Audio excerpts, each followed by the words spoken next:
Hello my dear students, जैसे मैंने कहा था कि टीटीएस ट्यूसडे से अपन है तो 12th के स्टूडेंट्स, मगर अपने को ऑर्गेनिक के 11th के स्टार्ट करने से 12th की ऑर्गेनिक स्टार्ट करने से पहले 11th की ऑर्गेनिक हमें अच्छे से आनी चाहिए, क्योंकि बेसिक्स 11th के ऑर्गेनिक में दिए हुए हैं, जिसका नाम है basics of organic GOC general organic chemistry part 1 में लेक्चर 1 पार्ट 1 आज है।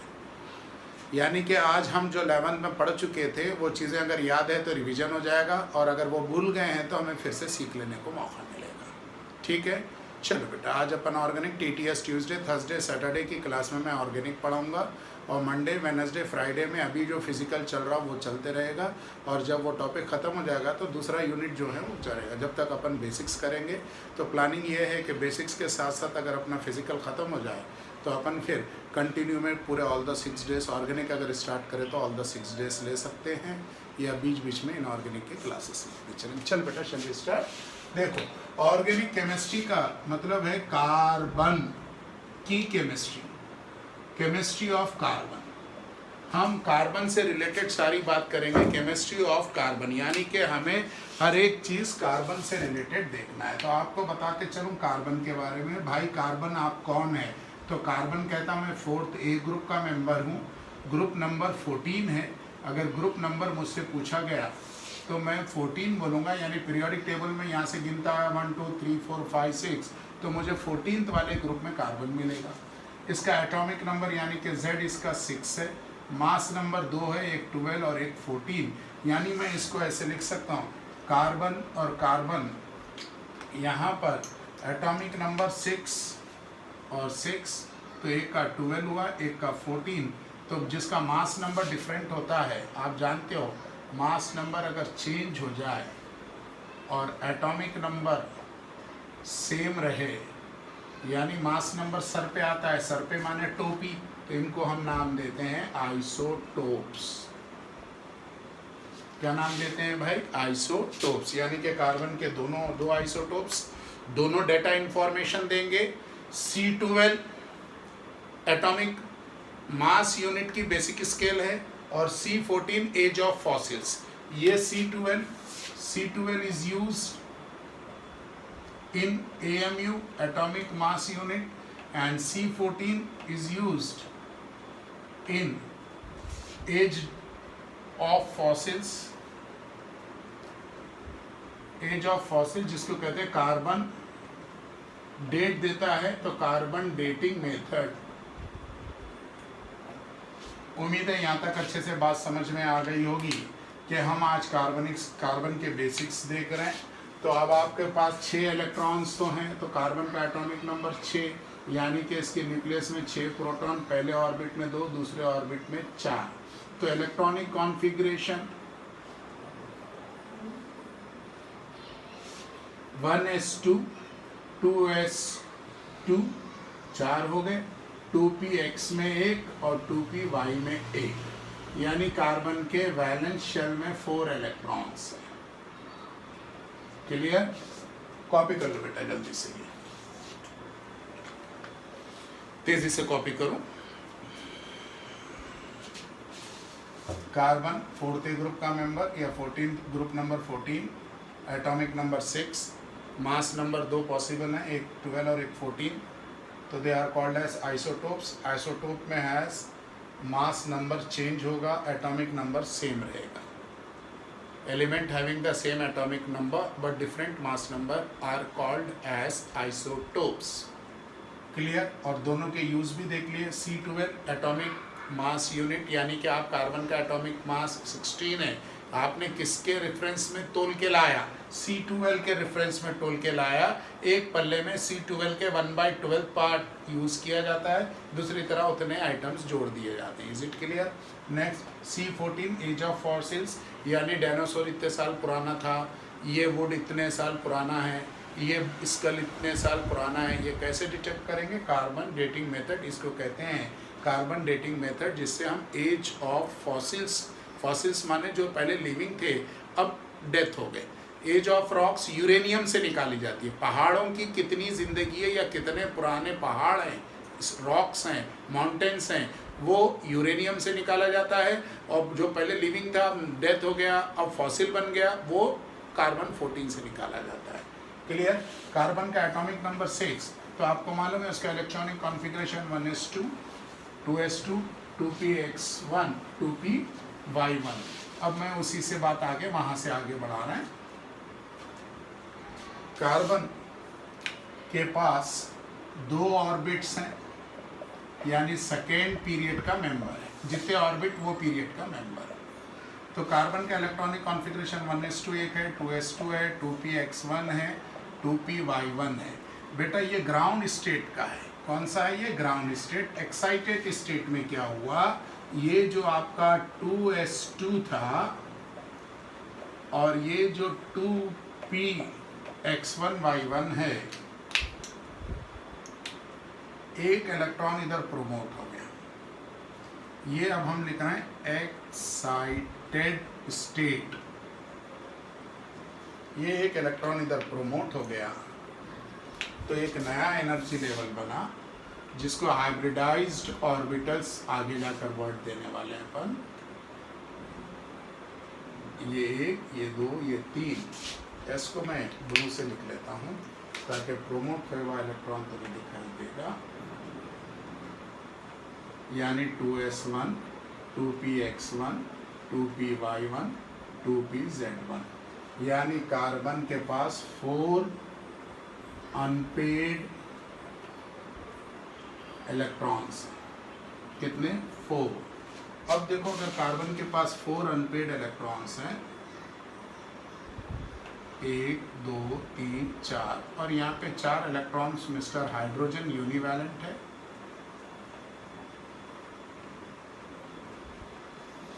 तो ये CH4 बना।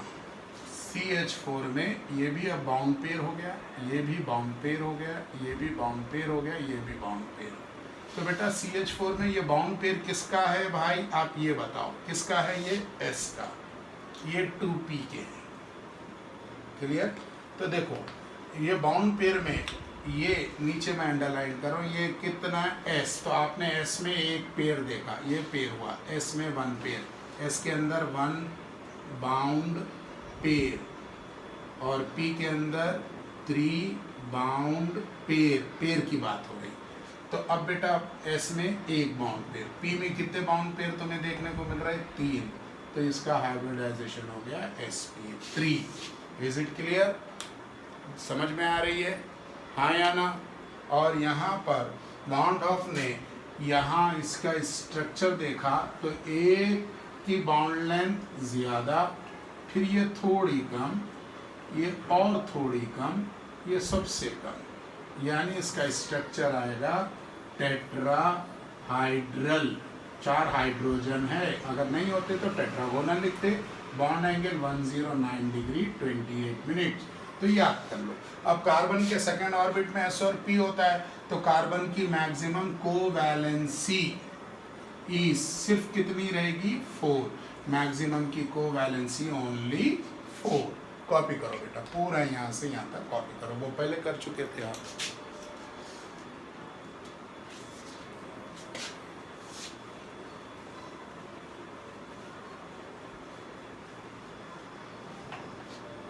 पूरा कॉपी करो जल्दी से।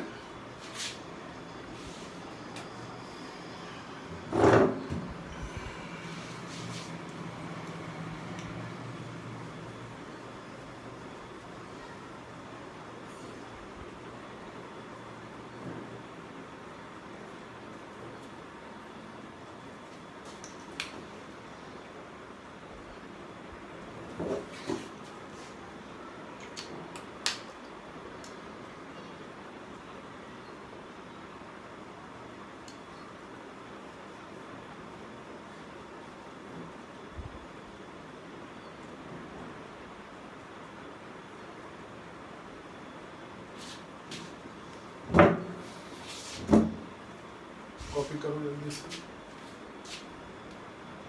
कार्बन चारों वैलेंसी सिंगल बॉन्ड से फुलफिल है, तो hybridization sp3, bond angle 109 degree 28 minutes, tetrahedral example methane. Clear? चलिए मैक्सिमम की कोवैलेंसी कितनी हुई 4, यानी कार्बन टेट्रावैलेंट है, 4 वैलेंसी उसकी है।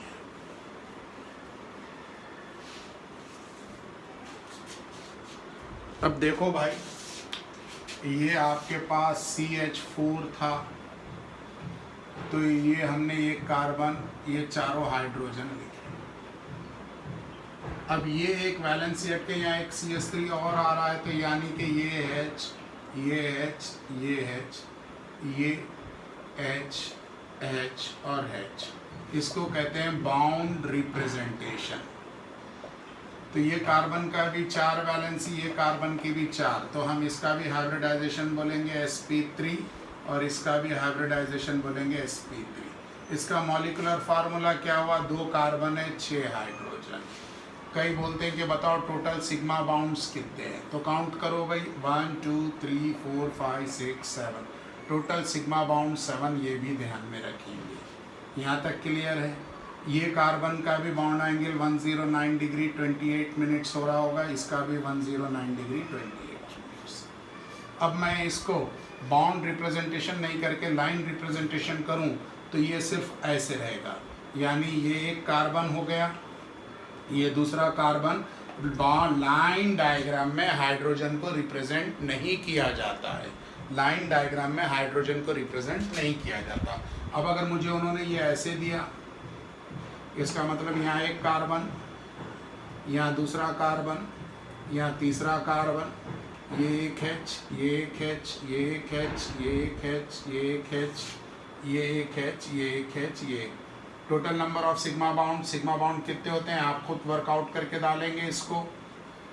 और सभी कार्बन का हाइब्रिडाइजेशन आप लिखेंगे, सभी का sp3 है नो डाउट, और सभी का बॉन्ड एंगल, हर एक कार्बन का बॉन्ड एंगल 109 है। अब आ जाओ, मुझे उन्होंने ये डायग्राम ऐसे बनाया,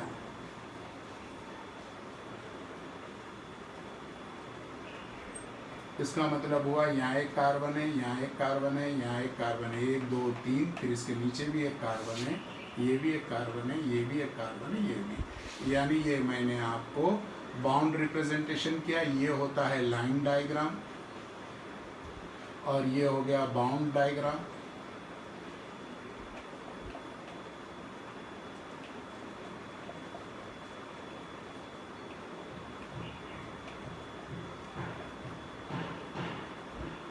हो गया।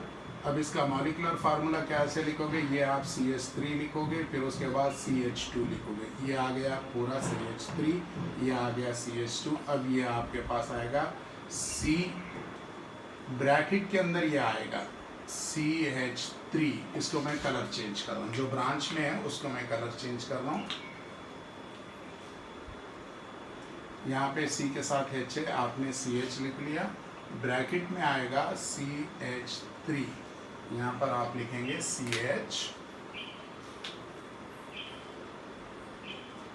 फिर दूसरा भी ऐसे ही है CH, फिर ब्रैकेट में जाएगा ब्रांच वाला CH3, फिर लास्ट वाला CH3। अरे भाई क्लियर हो गया।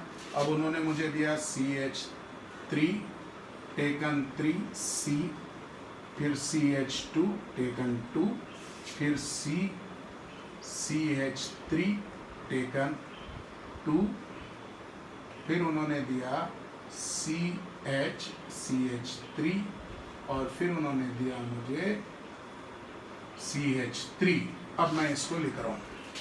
तो सबसे पहले आप ये C को बनाएंगे, ये C बना लिए। ब्रांच वालों को मैं ब्लैक से रिप्रेजेंट कर रहा हूँ, ये 3 CH3, और मैं चाहता हूँ यहाँ भी मैं ब्लैक से लिखूँ तो आप क्लियर समझ में आ जाएगा। ये कभी भी ऐसे स्ट्रेट लाइन में नहीं आएगा। उसके बाद देखो स्ट्रेट चेन है, ब्रांच नहीं है, ये C इधर आ गया, ये CH2, तो ये CH1 हो गया, 2 बार है, ये हो gया। उसके बाद फिर यहाँ पर 2 CH3 ब्रांच में है, ब्रांच वाले को मैं ब्लैक से लिख रहा हूँ, ये 1 CH3 ब्रांच में। तो अब मैंने ये C लिया और आगे भी C लेकर H कर दिया और आगे C लेके 3H कर दिया। अब बेटा देख, यहाँ पे दोनों जगह CH3 है, तो एक CH3 यहाँ पर, एक CH3 यहाँ पर, क्योंकि यहाँ 2 लिखा है और यहाँ पर कुछ नहीं, एक ही लिखा है। तो ये उम्मीद है कि आपने लाइन डायग्राम अच्छे से सीख लिया होगा। लाइन डायग्राम ये होता है, इसका लाइन डायग्राम बना लें। 1 2 3 4 5 6, पहले 6 कार्बन लाइन से चले, ये लाइन डायग्राम हो गया। इसमें यहाँ पर 2 ब्रांच है, तो इधर एक लाके छोड़ दो, इधर एक लेके जाके छोड़ दो, ये 2 कार्बन छोड़ दो। फिर यहाँ पर 2 ब्रांच है, 1 2 3 4 5 6, ये एक कार्बन, ये सेकंड, फर्स्ट सेकंड हो गया, ये थर्ड, ये फोर्थ, थर्ड और फोर्थ, ये 5th कार्बन पर 2, फिर ये CH3 ब्रांच आ गया, 1 2 3 4 5 6 7, बेटा एक कार्बन और ज्यादा है, 7 कार्बन है, यहाँ पर एक ब्रांच। देखो 1 2 3 4 5 6 7 कॉपी करो। बेसिक्स कर रहे हैं। अभी अपन ने ऑर्गेनिक कंपाउंड्स का सिंगल बॉन्ड पे काम किया, फिर अब डबल बॉन्ड पे, ट्रिपल बॉन्ड पे काम करेंगे। कॉपी करो जल्दी से।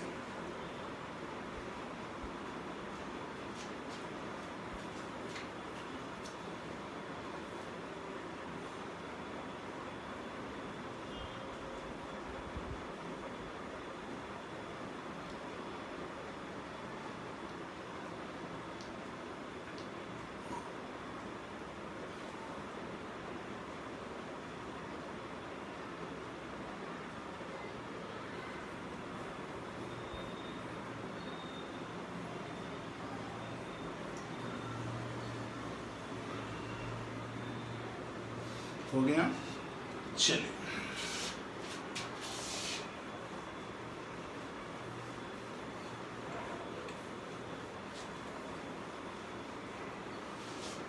अब देखो, यहाँ पर मैंने लिखा एक CH3, फिर यहाँ लिखा एक CH3, तो ये 2 कार्बन है, तो इथेन। फिर मैंने यहाँ लिखा एक CH3, फिर यहाँ लिखा एक CH2 और फिर ये लिखा एक CH3, यानी कि ये पार्ट बड़ा, CH2 पार्ट बड़ा। Increasing of CH2 group in parent chain is called as homologous series. याद रखना, अगर CH2 ग्रुप बढ़ता है तो होमोलॉगस सीरीज कहते हैं। चला, अब मैं डबल बॉन्ड की बात कर रहा हूँ। डबल बॉन्ड, ये कार्बन है, यहाँ पर एक H है, यहाँ पर एक H है, और ये सिंगल बॉन्ड, ये एक H और ये एक H। अब दोनों कार्बन के पास एक एक इलेक्ट्रॉन फ्री था, तो ये फ्री इलेक्ट्रॉन इंटरन्यूक्लियर एक्सेस तो ये घेर चुका है। ये जो बॉन्ड बना वो सिग्मा है, ये इंटर न्यूक्लियर एक्सिस पर है। तो ये जो बॉन्ड बनेगा, ये बॉन्ड होगा आपका पाई बॉन्ड, जो perpendicular to internuclear axis. याद रखेंगे, ये perpendicular to internuclear axis रहता है। तो बेटा अब ये 2 कार्बन हुआ, क्लियर। अब अगर मैं 3 कार्बन का ऐसे ही बनाऊं लाइन डायग्राम, तो CH2 ये मॉलिक्यूलर बना रहा हूं अभी, फिर लाइन डायग्राम बनाऊंगा। इसको मैं ऐसे बता सकता हूं, ये क्लियर। अब बेटा यहाँ पे कितने सिग्मा बाउंड्स हैं? 3 सिग्मा बाउंड कितने हैं? 3। तो हाइब्रिडाइजेशन sp के कैरेक्टर में से कम कर दो। अगर एक पाई बॉन्ड है 2 कार्बन के बीच में, तो एक p का कैरेक्टर कम कर दो। जो sp3 था अब sp2 हो जाएगा। क्या हो जाएगा? वो sp2 हो जाएगा। sp3 अब sp2 हो जाएगा कार्बन। अगर sp2 हो जाएगा तो उसकी ज्योमेट्री भी चेंज हो जाएगी। यानी अगर मैं इस कार्बन के डब्बे देखूं, कार्बन जो sp2 होता है उसका कुछ ऐसा रहता है, ये बेटा देख,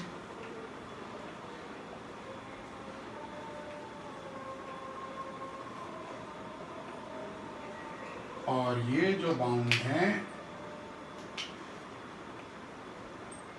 ये पाई बाउंड है, और ये तीनों सिग्मा बाउंड है। तो ये कार्बन के पास यहाँ एक H, यहाँ एक H और यहाँ पर C। तो ये bound angle 120, geometry trigonal planar. Planar याद रखना ज़रूरी है। एरोमेटिक कंपाउंड्स में प्लेनर नॉन प्लेनर पर बहुत बात हुई है, इसलिए प्लेनर याद रखना ज़रूरी है। कॉपी करिए भाई, सारे बेसिक से बहुत सीरियसली होइए, हर एक चीज़ को लिखिए।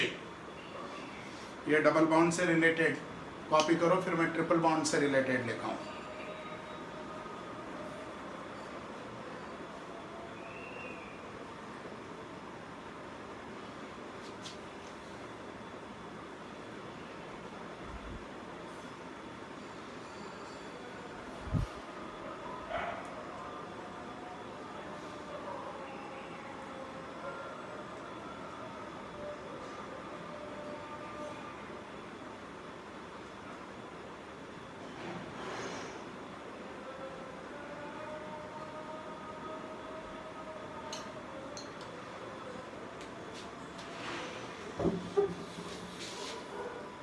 हो गया।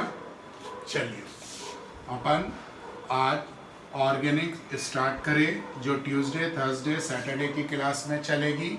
और हम बेसिक्स कर रहे हैं। ये क्यों बेसिक्स कर रहे हैं? क्योंकि पूरी जीओसी और मैकेनिज्म 11th में है और टाइप स्टडी यानी कि एग्जाम्पल्स 12th में है। तो जब तक आपको ये रिवीजन हो जाए, आपको अच्छे से समझ में आ जाए, आप अच्छे से पढ़ लें, तब तक अपने को ऑर्गेनिक में कॉन्फिडेंस नहीं आता है। और अक्सर बच्चों की ऑर्गेनिक बहुत दिक्कत रहती है। बच्चों की क्या, टीचर्स के भी कुछ भी कहीं भी पढ़ा देते हैं। आपको बहुत से वीडियो लेक्चर्स अवेलेबल होंगे, तो मेरा लेक्चर वो टॉपिक पे देखने के बाद आप किसी से भी कंपेयर करो, आपको पता चलता चलेगा। नेक्स्ट, अब आ जाइए, हमने क्या किया, यहाँ पे एक कार्बन था और ये दूसरा कार्बन था, इसके 2 इलेक्ट्रॉन्स फ्री रह गए, यानी किसी और हाइड्रोजन या कोई और एलिमेंट इनको नहीं मिला, इनको भी नहीं मिला, तो ये आपस में जुड़ गए। तो ये आपस में जुड़ गए तो कौन सा बाउंड बनाएंगे? ये पाई बाउंड बनाएंगे। ये भी कौन सा बाउंड है? पाई बाउंड है। और ये जो ब्लैक वाला जो बाउंड है, ये कौन सा बाउंड है भाई? सिग्मा है, सिग्मा। तो ये कार्बन के पास देखो 2 सिग्मा बाउंड है, एक ये और एक ये, 2 सिग्मा बाउंड है। तो हाइब्रिडाइजेशन आपको मालूम है, sp कर देंगे। sp में s का कैरेक्टर 50% और p का कैरेक्टर 50%। और अगर sp carbon is bonded with hydrogen, अगर sp कार्बन हाइड्रोजन से बॉन्डेड है, then it shows acidic character. Clear? अब जैसे मैंने ये लिखा HC ट्रिपल बाउंड CH, दूसरा लिखा HC ट्रिपल बाउंड C और CH3, और तीसरा लिख रहा हूँ CH3C ट्रिपल बाउंड C और CH3। तो बेटा फर्स्ट, सेकेंड और थर्ड लिखा गया acidity in decreasing order. Decreasing order बोले तो सबसे फर्स्ट, फिर सेकेंड, फिर थर्ड। क्लियर? एसिडिक कैरेक्टर यानी कि फर्स्ट sp तो है मगर 2 हाइड्रोजन, यहाँ पर एक ही और यहाँ पर कोई नहीं। और एसिडिक कैरेक्टर की बात करें अगर hybridization in carbon, hybridization carbon की बात कर रहा हूँ मैं, दूसरे एलिमेंट से हाइब्रिडाइजेशन इन कार्बन, मैं कार्बन की केमिस्ट्री पढ़ा रहा हूँ।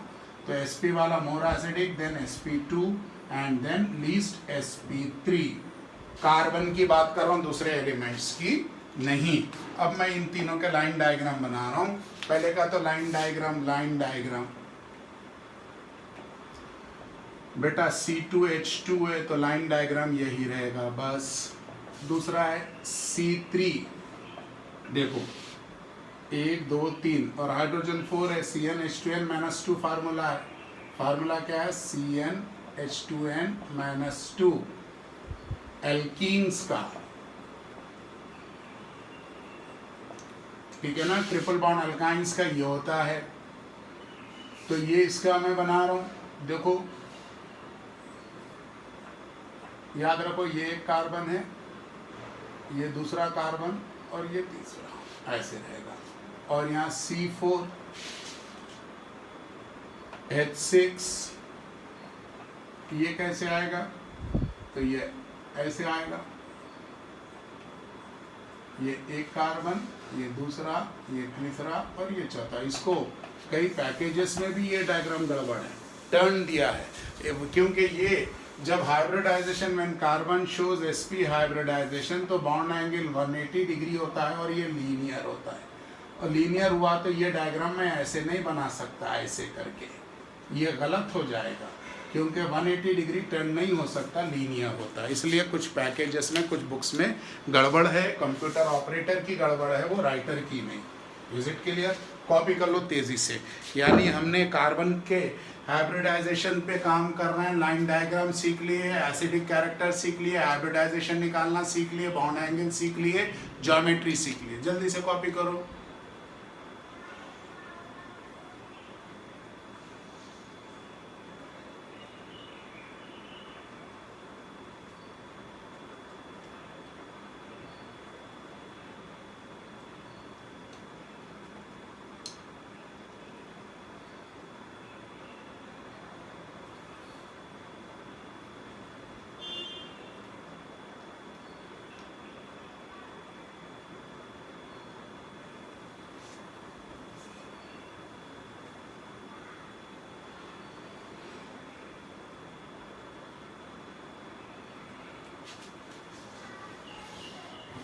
हो गया बेटा? चल,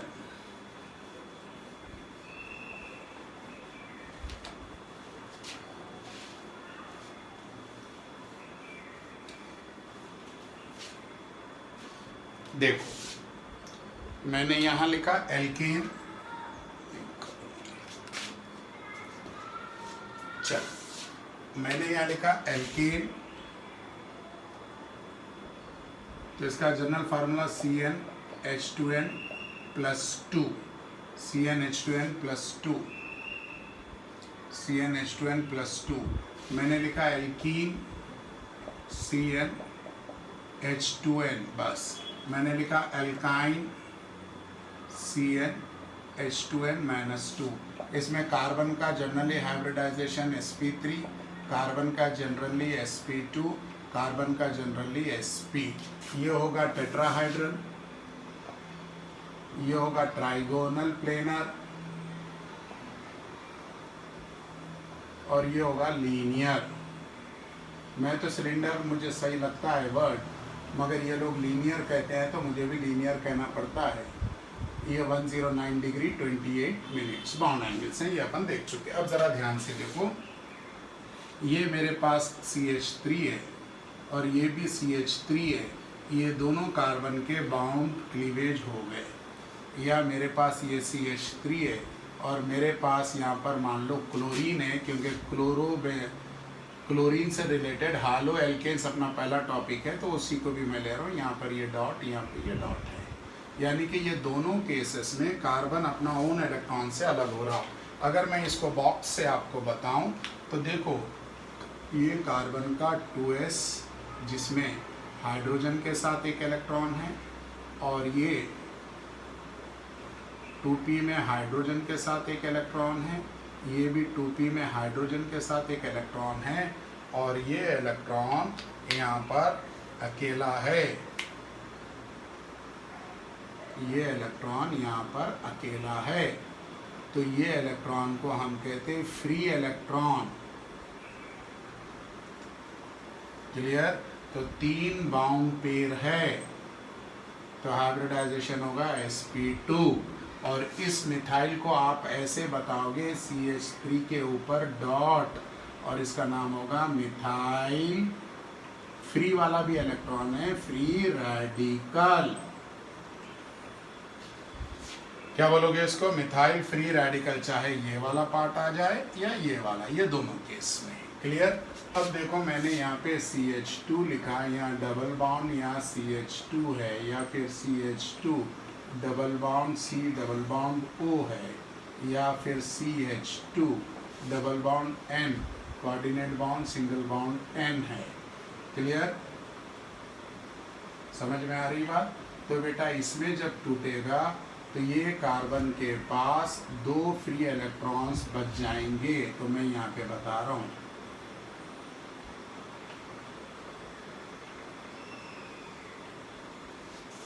और यहाँ पर बाउंड पेयर्स ये हैं।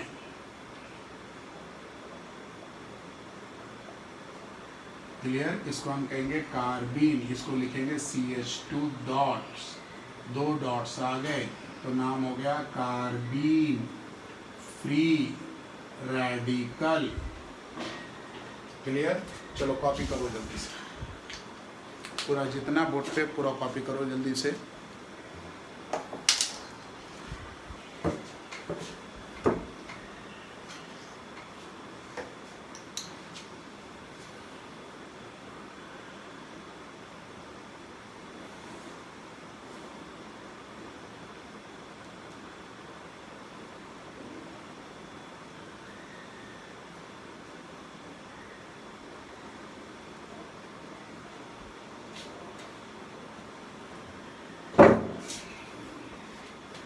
हो गया?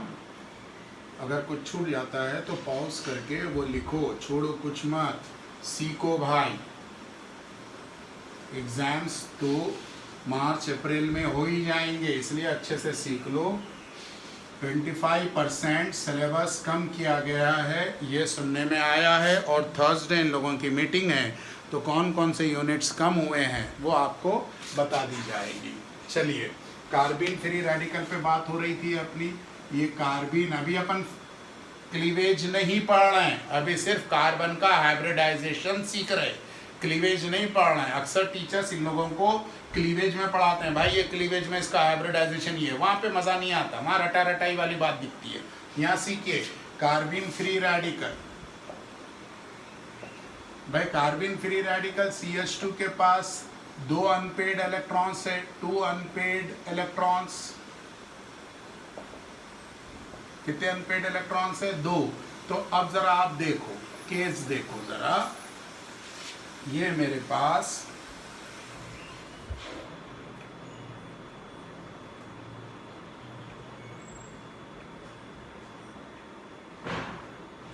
यहाँ पर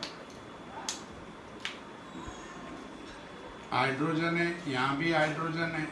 अब ये अनपेड इलेक्ट्रॉन इधर चला गया सपोज करो, तो कुछ ऐसा केस आ जाएगा, यहाँ तो हाइड्रोजन के साथ है,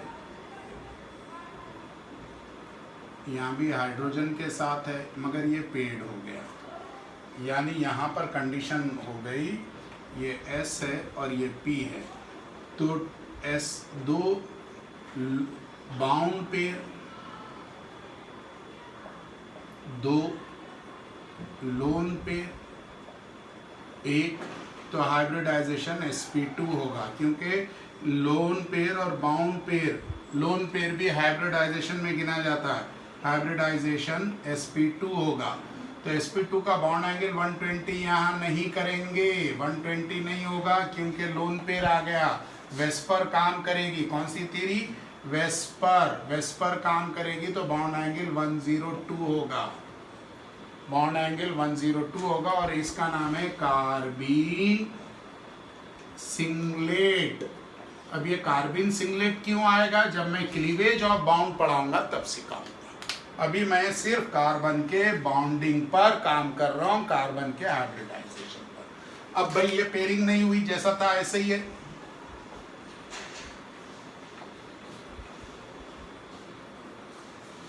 एस में एक है और पी में एक है, तो बेटा यहाँ पे बाउंड पेयर, दो लोन पेयर नहीं है, अनपेड दो, तो सिर्फ हाइब्रिडाइजेशन इसी से आएगा, तो हाइब्रिडाइजेशन एसपी होगा, बॉन्ड एंगल 180 होगा, और इसको हम नाम देते हैं कार्बीन ट्रिपलेट। याद रखना, यानी फ्री रेडिकल से तीन चीज मिली। एक तो कार्बन फ्री रेडिकल मिला जब सिंगल बाउंड क्लीवेज हुआ, लिखो कार्बन फ्री रेडिकल कब, व्हेन सिंगल बाउंड क्लीवेज, और carbene free radical when double bond cleavage takes place. Copy करो बेटा तेजी से।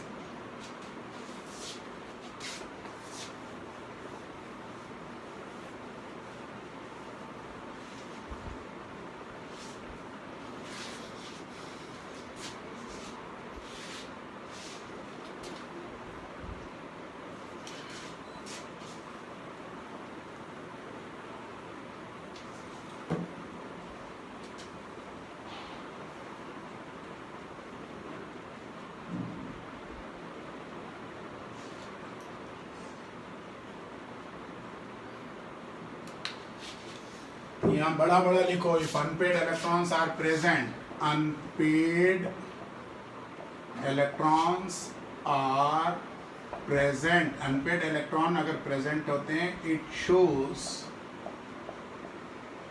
द पैरामैग्नेटिक प्रॉपर्टी, वो पैरामैग्नेटिक प्रॉपर्टी को शो करता है। वेरी वेरी इंपॉर्टेंट, स्टार लगा के बनाएंगे इसको, very very important, colour change करके लिखो। अनपेड इलेक्ट्रॉन से तो पैरामैग्नेटिक शो करता है। हम सिर्फ कार्बन और उसके हाइब्रिडाइजेशन पे काम कर रहे हैं, जो पूरी केमिस्ट्री में हमसे इन लोगों की मुलाकात होने वाली है, इसलिए आपको मालूम होना चाहिए कार्बन टेट्रा वैलेंसी तो है, वो वैलेंसी किस किस रूप में आपसे मिल सकती है। अब आओ, अब मैंने क्या किया, यहाँ तो CH3 रखा, मगर यहाँ पे एक मेटल से जोड़ दिया है। M क्या हो सकता है, मेटल क्या हो सकता है, लिथियम हो सकता है, मेटल क्या हो सकता है, लेड हो सकता है, मेटल क्या हो सकता है, मैग्नीशियम, मेटल क्या हो सकता है, कॉपर, मेटल क्या हो सकता है, जिंक, मेटल क्या हो सकता है, अल्मुनियम। हर कुछ नहीं होगा, पोटेशियम, रुबिडियम, सीजियम, हर कुछ नहीं होगा, ये मेटल्स हैं। अब ये मेटल है तो बेटा मेटल की electronegativity, metal M stands for metal, M for metal, metal की electronegativity is less than carbon है, इसलिए ये इलेक्ट्रॉन क्लाउड को ये खींच लेगा, तो यहाँ पर CH3 पर माइनस चार्ज आएगा और मेटल M प्लस के रूप में निकल जाएगा। तो CH3 आया, तो हाइब्रिडाइजेशन देखो, यहाँ पर एक H, यहाँ भी एक हाइड्रोजन, यहाँ भी एक हाइड्रोजन, ये इसका एक इलेक्ट्रॉन, और इसने ये मेटल का इलेक्ट्रॉन ले लिया, मेटल का इलेक्ट्रॉन लिया। तो मेटल का इलेक्ट्रॉन लिया तो बेटा बाउंड पेयर कितने हो गए, 4। अक्सर बच्चे इसको कहते हैं ये लोन पेयर, गलत है, ये लोन पेयर नहीं है। क्यों? लोन पेयर में दोनों इलेक्ट्रॉन उसी एलिमेंट के होना है, लोन पेयर में दोनों इलेक्ट्रॉन उसी एलिमेंट के होना है। यहाँ पे ये इलेक्ट्रॉन मेटल का है तो लोन पेयर नहीं है, ये बाउंड पेयर है, तो हाइब्रिडाइजेशन हो गया sp3। यहाँ तक अच्छे से क्लियर हो गया, यस और नो। नेक्स्ट इधर आओ, अब मैंने ये CH3 लिया, यहाँ पर मैंने कोई भी स्ट्रॉन्ग इलेक्ट्रोनेगेटिव एलिमेंट रख दिया, मतलब सपोज करो X, और सनरेज या सनलाइट नहीं दे रहा, X स्ट्रॉन्ग इलेक्ट्रोनेगेटिव एलिमेंट, तो ये इलेक्ट्रॉन इधर चला तो CH3 पर प्लस आया, CH3 पर प्लस आ गया तो इसका नाम हुआ कार्बोकैटायन, और इसको ये लोग ये भी कहते हैं कार्बोनियम, कार्बो NiUM सफिक्स पॉजिटिव के लिए, और इसको नाम देते हैं कार्बोएनान। दोनों में इलेक्ट्रॉन बराबरी से डिवाइड नहीं हुआ, तो हम आगे भी पढ़ेंगे इसको अंदर हीट्रोलाइटिक क्लीवेज के नाम से, मगर अभी मैं सिर्फ बॉन्डिंग पढ़ा रहा हूँ, क्लीवेज तक तो गया ही नहीं। क्लीवेज तो 3rd 4th लेक्चर में बहुत दूर है, क्लीवेज तो बहुत दूर है भाई। अभी तो पहले कार्बन के बारे में जानेंगे, फिर कार्बन का क्लासिफिकेशन सीखेंगे, फिर कुछ ऐसे टर्म्स आइसो कब यूज़ करेंगे, नियो कब यूज़ करेंगे, टर्शियरी कब बोलेंगे, सेक कब लिखेंगे, फिर उसके बाद में हम इफेक्ट्स ऑफ बाउंड, उसके बाद क्लीवेज। अब बहुत दूर है भाई, अभी तो हाइब्रिडाइजेशन देख रहे हैं। अब इसका देखो, यहाँ पर इसमें एक, ये 3 डब्बे थे, यहाँ भी एक, यहाँ भी एक, यहाँ पर एक हाइड्रोजन, यहाँ पर एक हाइड्रोजन, यहाँ पर एक हाइड्रोजन, यहाँ कुछ नहीं है, तो 3 बाउंड पेयर हुए, तो हाइब्रिडाइजेशन sp2। याद रखना, कार्बोकैटायन का हाइब्रिडाइजेशन sp2। क्लियर? उम्मीद है यहाँ तक समझ में आ गया होगा सबको। तेजी से कॉपी करो ये। आज का लेक्चर इतना। आज हमने पूरा एक पार्ट ख़त्म किया जिसमें हमने टोटल फोकस किया कि कार्बन के हाइब्रिडाइजेशन को, उसको हमने बॉक्स रिप्रेजेंटेशन करना सीखा, हाइब्रिडाइजेशन सीखा, बॉन्ड एंगल सीखा, नंबर ऑफ सिग्मा और पाई बाउंड्स निकालना सीखे। आपको मालूम है जितने गिन रहे सिग्मा, उसके बाद में अपने को दिख रहा है वैलेंसी पूरी कर रहे हैं तो वो पाई बाउंड्स। जैसे एक एग्जांपल अपन अगर यहाँ देखें, मुझे उन्होंने ये दिया CH3C triple bond CCH2C H double bond CH2, कह रहे टोटल सिग्मा और पाई बनाओ। तो आप पहले इसका स्ट्रक्चर बनाएंगे ऐसे,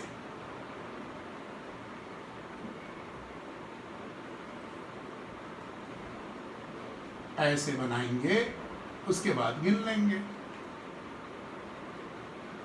इज इट क्लियर?